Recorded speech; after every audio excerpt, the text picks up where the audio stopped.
Catastrophe for Bangladesh. কি অবস্থা হবে আমি তো জানি না, আমরা কিছুই বলতে পারছি না আমরা। তো সুতরাং এই দিকগুলো কিন্তু বিবেচনায় রাখতে হবে। আমি শুধু মানবিকতা দেখাবো শুধু আমি, আমাকে কেউ মানবিকতা দেখাচ্ছে না, এটা এক অদ্ভুত ধরনের বিষয় হয়ে গেল। সবই ভালো, সবই শুনলাম, কিন্তু উনি যে আসলেন, দেখলেন, চলে গেলেন, কিন্তু আমাদের দেশ থেকে কিছু রোহিঙ্গা কি এখন পর্যন্ত মিয়ানমারে ফেরত গেছে বা রাখাইনে ফেরত গিয়েছে কি? এখন ফেডারেল কোর্টে মামলা হলো, তখন ভারতের ফেডারেল কোর্টের চিফ জাস্টিস ছিলেন জাস্টিস চন্দ্রচূড়। উনিও তো কাশ্মীরের জনগণের পক্ষে রায়টা দিলেন না। ইট ওয়াজ কমন ডিজায়ার কাশ্মীরের লোকজনের যেটা ছিল, এটার পক্ষে দিলেন না, দিলেন কি গভর্নমেন্টের পক্ষে। গভর্নমেন্ট এটা রিভোকেশন চায়, বাতিল চায়। আমি হয়তো অত ভালো বলতে পারবো না, তবে আমি সোজা সাপটা একটা কথা বলি, ঘরপোড়া গরু সিঁদুরে মেঘ দেখলে ভয় পায়। আমরা কিন্তু মানবিকতা দেখিয়েছিলাম, দেখাইনি? এই মানবিকতা দেখাতে গিয়ে কিন্তু আমাকে বাংলাদেশকে অনেক খেসারত দিতে হচ্ছে। তো আপনার 12.5 লক্ষ থেকে 13 লক্ষ রোহিঙ্গা কে আমরা খাওয়াচ্ছি, পড়াচ্ছি, আমাদের ভূমি দিয়েছি, আমাদের কোস্টাল এরিয়া তারা অধিকার করে আছেন, তাদের সমস্ত কিছু ওষুধপত্র সবকিছুই তো দিচ্ছি। সবচেয়ে বড় কথা, আমাদের ভূমিতে তারা অবস্থান করছেন, এটাও মানবিকতার দিকে তাকিয়ে দেওয়া হয়েছিল। এখন যে করিডোরটা দেওয়া হয়েছে এটা মানবিক বলা হচ্ছে, কিন্তু প্রশ্ন হলো করিডোর আর ট্রান্সশিপমেন্টের মধ্যে পার্থক্য আছে। ট্রান্সশিপমেন্ট হলো আপনি একটা দেশের ট্রান্সশিপমেন্ট ইউজ করবেন, অর্থাৎ আমি বাংলাদেশ থেকে মাল নিয়ে তারপরে আবার ইন্ডিয়ান ভূখণ্ডে যাবে, ইন্ডিয়া আমাকে করিডোর দিচ্ছে না, এটা ভারতেরই ভূখণ্ড থাকবে, সেখান থেকে আবার আমার মালটা অন্য একটা দেশে যাবে। কিন্তু করিডোর তো অন্যরকম, করিডোর তো আপনি করিডোরের মধ্য দিয়ে কোন রকম থামাথামি নাই, সোজা আপনি ঢুকে পড়বেন। তো যেটা আমি দেখলাম মানবিক করিডোর বলতে যা বোঝানো হয়েছে, সেটা আপনার বাংলাদেশ ভূমি থেকে একদম রাখাইনে যাবে, অথবা রাখাইন ভূখণ্ড থেকে বাংলাদেশ ভূখণ্ডের ভিতরে সরাসরি মিয়ানমারের যানবাহন ইত্যাদি যাই বলেন সব ঢুকবে, এবং বাংলাদেশ থেকেও সাহায্য সহযোগিতা ওই করিডোর দিয়েই যাবে। তো করিডোর দিলে আপনাকে কিন্তু ওই যে দেশকে আপনি করিডোর দিবেন সেই দেশ কিন্তু অবাধে ওই জায়গাটা ব্যবহার করতে পারবে। এখানে একটা জিনিস বলা হয়েছে, জাতিসংঘ রিকোয়েস্ট করেছে, জাতিসংঘের আবেদনের প্রেক্ষিতে দেওয়া হয়েছে মানবিক কারণ, এবং সেটা আমাদের পররাষ্ট্র উপদেষ্টা যিনি মোহাম্মদ তৌহিদ হুসেইন, উনিও বলেছেন যে হ্যাঁ, এখানে কোনো আগ্নেয়াস্ত্র বা কোনো কিছুই আনা নেওয়া করা যাবে না। কিন্তু প্রশ্নটা কিন্তু অন্যটা, প্রশ্নটা এখানে আশঙ্কার একটা বিষয় আছে, কারণ আমরা যে মিয়ানমারের যে অংশটাকে করিডোর হিসাবে যে মিয়ানমারের যে অংশ, যে আরাকান বা রাখাইন অঞ্চলকেই তো আমরা করিডোর দিলাম বাংলাদেশের ভিতরে। তো রাখাইন কিন্তু একটা কনফ্লিক্টিং জোন, এখানে যুদ্ধ হচ্ছে আরাকান আর্মির সাথে মিয়ানমারের যে মিলিটারি জান্তা, সেখানে অনবরত যুদ্ধ হচ্ছে, এবং সেইটা একটা প্রাদেশিক একটা প্রদেশ, যেটা রাজধানী হলো সিটুই, এবং সেখানে সিটুইটা রাজধানী, এবং সেখান থেকে আপনার যদি এই অঞ্চল থেকে করিডোর বাংলাদেশে ঢোকে, যেহেতু এটা একটা কনফ্লিক্টিং জোন, এখানে যুদ্ধ চলছে অনবরত, তাহলে আমরা কি শিওর, আমরা কি নিশ্চিত হতে পারি যে এই করিডোরের মধ্য দিয়ে যানবাহন যদি যায় বা আসে, ওই যানবাহনের মধ্যে বা ওই লরি ওই ভেহিকেলের মধ্যে যে কোনো আগ্নেয়াস্ত্র বা যুদ্ধাস্ত্র থাকবে না? এটা আমরা নিশ্চিত হতে পারবো না, এটা কনস্ট্যান্ট পাহারা কেউ দিতে পারবে না। করিডোর অত্যন্ত সেন্সিটিভ বিষয়, সুতরাং জাতিসংঘ রিকোয়েস্ট করেছে, জাতিসংঘের সেক্রেটারি জেনারেল এসেছিলেন আর মিয়ানমার গভর্নমেন্টকে কনভিন্স করার জন্য, উনি একটি জেস্টারও দিয়ে গিয়েছিলেন, ওই টুপাকপি আর কি যেন বলে কুটুপালং ইয়েতে গিয়েছেন, কি জানে রোহিঙ্গা ক্যাম্পে গিয়েছেন কুটুপালং, সেখানে তাদের সঙ্গে ইফতারি করেছেন, অনেক কিছুই করেছেন, এবং জাতিসংঘের সেক্রেটারি জেনারেল অ্যান্টোনিও গুতেরেস পাঞ্জাবিও পড়েছেন, শুনেছি একদিন উনি রোজাও রেখেছেন।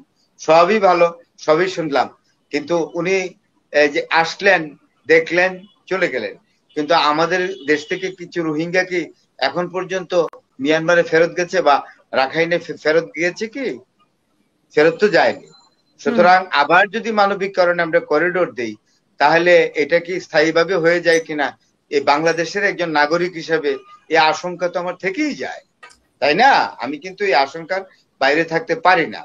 তো আমি যেটা মনে করি যে অবশ্যই সরকারের প্রতি, সরকারের সিদ্ধান্তের প্রতি আমি শ্রদ্ধাশীল, কিন্তু সরকারকে বা বর্তমান সরকারকে আমার একটা অনুরোধ থাকবে যে একটা শর্ত তো কতদিনের মধ্যে এই করিডোর দিতে হবে বা এরপরে এই করিডোর উঠিয়ে নেওয়া হবে, একটা নির্দিষ্ট সময়সীমার মধ্যে কিন্তু এটা রাখতে হবে। এটা যদি টাইম লিমিট করে না দেওয়া হয় তাহলে কিন্তু এখানে আমার মনে হয় যে ভুল করা হবে। এটা আমার পার্সোনাল অপিনিয়ন। কারণ এটাও এক ধরনের ডিপ্লোমেসি, এই যে করিডোর দেওয়া নেওয়া এগুলো ডিপ্লোম্যাটিক ওয়েতে কাজ করে। জাতিসংঘ সবকিছু মানবিক ভাবে দেখে, তো জাতিসংঘ অনেক কিছুই তো মানবিক ভাবে দেখতে পারে। জাতিসংঘ আমাদের ভারতের সঙ্গে আমাদের যে পানি বন্টন এটাও ঠিক করে দেখ। জাতিসংঘ আমাদের যে বর্ডারে ভারত সীমান্তের সবচেয়ে লংগেস্ট বর্ডার ভারতের সঙ্গে আমাদের বাংলাদেশের, এবং সেইখানে যে প্রতিনিয়ত প্রায় তো very frequently the common people of Bangladesh living on the borderline are being killed by the reckless fire from BSF, সেটার সমাধান জাতিসংঘ করে না কেন? এটা কি মানবিক না? শুধু বাংলাদেশকেই শুধু মানবিকতা দেখাতে হবে? তো ভারত কেন মানবিকতা দেখায় না? ভারত কেন আমাদেরকে মানে জাতিসংঘ কেন ভারতকে বাধ্য করে না ফেনী নদীর পানি ঠিকঠাক মতো দিতে, তিস্তা নদীর পানি দিতে? গাঞ্জেস ট্রিটি তারা নবায়ন করে না, এটা কবে আর নবায়ন করবে সেটাও জানি না। সেটা যদি নবায়ন না করে তাহলে তো it will create a very catastrophe for Bangladesh. কি অবস্থা হবে আমি তো জানি না, আমরা কিছুই বলতে পারছি না আমরা। তো সুতরাং এই দিকগুলো কিন্তু বিবেচনায় রাখতে হবে। আমি শুধু মানবিকতা দেখাবো শুধু আমি, আমাকে কেউ মানবিকতা দেখাচ্ছে না, এ তো এক অদ্ভুত ধরনের বিষয় হয়ে গেল। এটা আমার কাছে খুব পিকিউলিয়ার মনে হচ্ছে। আমি এই ধরনের পিকিউলিয়ার ডিল আমি সমর্থন করি না, সোজা কথা। স্ট্রেটলি আমি বলছি যে না, আমি এটা করবো না। আমি কোনোভাবে আমার দেশের সার্বভৌমত্ব, আমার দেশের কোনোভাবে স্বাধীনতা সার্বভৌমত্ব বা আমার দেশের নিরাপত্তা কোনোভাবে ঝুঁকিপূর্ণ হবে এই ডিলে অন্তত আমি যাব না। আমি সরকারে থাকলে আই মাস্ট আমি অবশ্যই। সরকার এটাতে কেন রাজি, মানে আমাদের সরকার কেন রাজি হলো এটাতে, যেহেতু আমরা একবার ঝুঁকিতে পড়েছি এতগুলো? সরকার যেটা শুনলাম যে এটা পরীক্ষামূলক ভাবে এখনো আছে, দেখছে। তবে আমার সরকারের কাছে আবেদন থাকবে যে বিষয়টি অত্যন্ত গভীরভাবে দেখতে হবে, যে এটা বাংলাদেশের সার্বভৌমত্বের প্রতি, বাংলাদেশের ভৌগোলিক নিরাপত্তার জন্য হুমকি হয় কি না। কারণ আমরা যাদেরকে করিডোর দিচ্ছি, যে অঞ্চলটাকে মিয়ানমারে, সে অঞ্চলটা কিন্তু যুদ্ধরত, সেখানে যুদ্ধ চলছে। সেখানে আপনার মিয়ানমারের জান্তা বাহিনী আছে, সেখানে রাখাইনের আরাকান বাহিনী আছে, সবকিছু আছে। এখানে ভেস্টেড ইন্টারেস্ট আছে কয়েকটি দেশের, আছে ভারতের, আছে চায়নার, আছে আমেরিকা। সোজা কথা, এমন বৃহৎ বৃহৎ দেশগুলোর, ভারত, চায়না এবং আমেরিকা, পৃথিবীর তিনটাই শক্তিধর রাষ্ট্র। সেই তিনটা শক্তিধর রাষ্ট্রের এখানে ভেস্টেড ইন্টারেস্ট আছে। তো সেই জায়গাটা খুবই সেন্সিটিভ। সেখানে আমরা করিডোর দেওয়ার আগে আমাদেরকে হয়তোবা ভাবা দরকার আছে বলে আমি অন্তত জীবনের একটা বিশেষ জায়গায় এসেছি বয়সের বিবেচনায়। সেই জায়গা থেকে আমি আমার দেশকে দেখতে চাই যে এখানে দেশের প্রতিটি নাগরিক নিরাপত্তা পাচ্ছে, দেশের প্রতিটি নাগরিক তাদের শান্তিপূর্ণভাবে জীবনযাপন করতে পারছে, এটাই প্রত্যাশা। তো এখন যে ধরেন একবিংশ শতাব্দীর এই সময়ে এসে বিশ্ব ব্যবস্থা খুব অস্থির। আপনি আমেরিকাতে যে ডোনাল্ড ট্রাম্প এসেই উনি ট্যারিফ পলিসি করলেন, যে ট্যারিফ পলিসি গুলো এক ধরনের আতঙ্ক তৈরি করেছে বিশ্ব বাণিজ্যে। এক, ২ নম্বর, এখন নতুন যে গাজাতে যে যা চলছে এবং প্যালেস্টাইনিদের উপরে যে ইসরায়েলিদের একতরফা হামলা এবং সেখানে আমেরিকার একদম গ্রস চেক দিয়ে দেওয়া, সেটাও মধ্যপ্রাচ্যের রাজনীতিকে অস্থির করছে। আর মধ্যপ্রাচ্যের যে অগণতান্ত্রিক সরকারগুলো, এগুলো অত্যন্ত রাবিশ এবং জনগণ বিচ্ছিন্ন। এরা শুধু ক্ষমতায় থাকতে চায়, ওদের একমাত্র উদ্দেশ্য ক্ষমতায় থাকা। এবং এদের কারণে এই মধ্যপ্রাচ্যে গণতন্ত্র তৈরি হচ্ছে না কোন রাষ্ট্রে। তো মধ্যপ্রাচ্যে গণতন্ত্র না আসলে আপনার প্যালেস্টাইনি সমস্যার কখনোই ফিলিস্তিনি সমস্যার সমাধান হবে না। এইগুলো একটা। আর বর্তমানে ভারত এবং পাকিস্তানের টেঞ্জিবল ওয়ার তো লেগেই আছে, এক্সক্লুসিভ ওয়ার তো কয়েকবারই হয়েছে। 1948-এ পৌঞ্চ সেক্টরে হয়েছে, 1965-এ যুদ্ধ হয়েছে, যদিও 17 দিনের যুদ্ধ। It was a large scale arms skirmishes between the two neighboring countries, India and Pakistan. তো এটা হয়েছে 71-এ ভারত আমাদেরকে সহযোগিতা করতে যখন আমাদের পক্ষে দাঁড়ালো, এটাও তো যুদ্ধ হলো, বিশাল যুদ্ধ। তো সুতরাং এগুলো কার্গিলে যে যুদ্ধ হয়েছে, it was also an intensified arms conflict, no doubt about it. এখন সবচেয়ে বড় জিনিস যেটা আমি এখানে বলি, আমার দুইজন বুজুর্গান মানে আমার মানে আমার কাছে অত্যন্ত বুজুর্গান মানুষ, আমি সেটাই বলবো। আর বিশেষ করে এখানে মহসিন রশিদ ভাই আইনের একদম দিকপাল ব্যক্তি, বয়সের বিবেচনা অভিজ্ঞতায়, এবং উনি একজন জ্যেষ্ঠ আইনজীবী উচ্চ আদালতের। তো আমি যেটা বলছি যে 370 আর্টিকেল যেটা ক্লজ ছিল, it was the guarantee clause of giving Kashmir as a separate status as union territory of India. এই জায়গায় আমি শুধু বলবো যে এই 370 আর্টিকেল ক্লজটা কেন উঠিয়ে দেওয়া হলো। এটা যখন 1950-তে ভারতের সংবিধানে এন্ডোর্স করে, সেখানে তো জাতীয় নেতারা এটাকে সমর্থন দিয়েছিল যে কাশ্মীরের সবকিছুর বিবেচনা আলাদা একটা স্টেটাস, এবং কাশ্মীরে 86% মুসলমান বাস করে।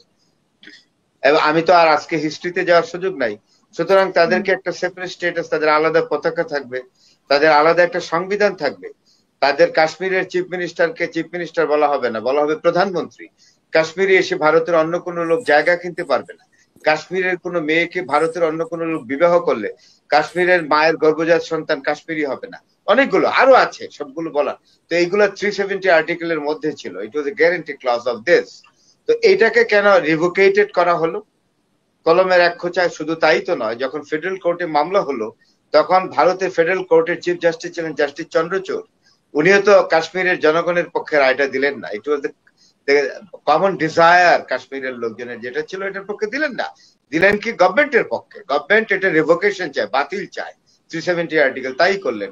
তাহলে আমার তো কথা, গণমানুষের যে চাহিদা, যেটা মনের চাওয়া, মানুষের ইচ্ছা, আপনি অধিকাংশ জনগণ, যেখানে 86% মানুষের একটা কমন ডিজায়ার আছে, সেটা হলো সেই ইচ্ছার প্রতি তো ভারতের সর্বোচ্চ আদালতও সেই ইচ্ছাকে অনার করে নাই, অনার করেছে রাজনৈতিক দলকে, ক্ষমতাসীন দলকে। তো সেই জায়গায় আমি বলবো যে সেই জন্য ভারত এবং আসলে ভারত এবং পাকিস্তানের যে কনফ্লিক্টের মূল সূত্রটাই তো হলো Kashmir. Kashmir is an ever disputing issue between India and Pakistan, এটা ক্লিয়ার। তাইলে এইটা কেন ভারত এই জায়গাটার সমাধান করছে না কেন? আমি তো যদ্দূর জানি যে কাশ্মীরের জনগণ পাকিস্তানেও যাইতে চায় না, ভারতের সাথেও থাকতে চায় না, তারা একটা আলাদা রাষ্ট্রে থাকতে চায়, যেটা রেজলিউশনই ছিল। পার্টিশনের রেজলিউশনে 3টা কন্ডিশন ছিল। দেশীয় রাজ্যের রাজারা ইচ্ছা করলে স্বাধীন থাকবে, হয় পাকিস্তানের সাথে যোগদান করবে, ভারতের সাথে করবে, অথবা ইন্ডিপেন্ডেন্ট থাকবে।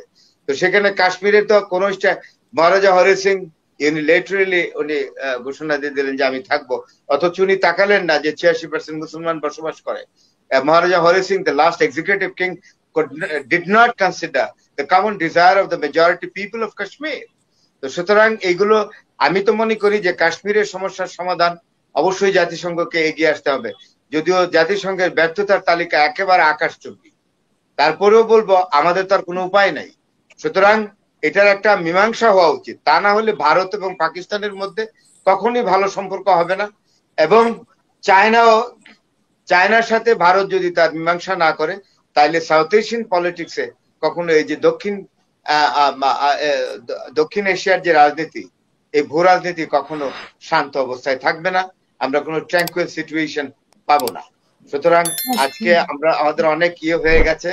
আমার খুব ভালো লাগলো আলোচনা, বিশেষ করে আমাদের বর্ষিয়ান মানুষ, এখানে আমাদের বড় ভাই তুল্য যে মহসিন ভাই আছেন, মহসিন রশিদ ভাই, আমাদের পাটোয়ারি ভাই আছেন, অত্যন্ত সুবক্তা, আপনার মতো একজন সুদক্ষ আপনার অ্যাঙ্কার, উপস্থাপিকা।